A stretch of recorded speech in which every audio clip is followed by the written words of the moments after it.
وزیر اعلیٰ بلوچستان کے معاون خصوصی شاہد رند کا کہنا ہے کہ صوبے میں دہشت گردوں کی سازش ناکام بنا دی گئی۔ ایڈیشنل چیف سیکریٹری داخلہ حمزہ شفقات کے ساتھ پریس کانفرنس کرتے ہوئے بتایا کہ کوئٹہ سے خفیہ اطلاعات پر 100 مشکوک افراد کو حراست میں لے لیا گیا۔ ہلاک دہشت گردوں کی شناخت کی جا رہی ہے۔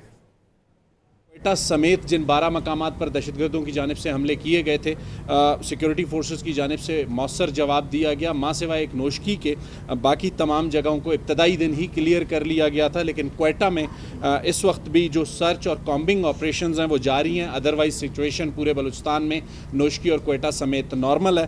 کوئٹہ میں اب تک جو سرچ اور کامبنگ آپریشنز ہیں اس میں 100 کے قریب مشکوک افراد کو حراست میں لیا گیا ہے اور ان سے تحقیقات کی جا رہی ہیں۔ اور اس سرچ اور کامبنگ آپریشن کے درمیان نہ صرف چھوٹے غیر قانونی ہتھیار بلکہ R guns, anti aircraft guns اور RPG بھی کچھ گھروں سے برآمد ہوئی ہیں، اور اس کے علاوہ جو دہشت گرد ان کارروائیوں میں مارے گئے ہیں ان کی شناخت کا عمل جاری ہے۔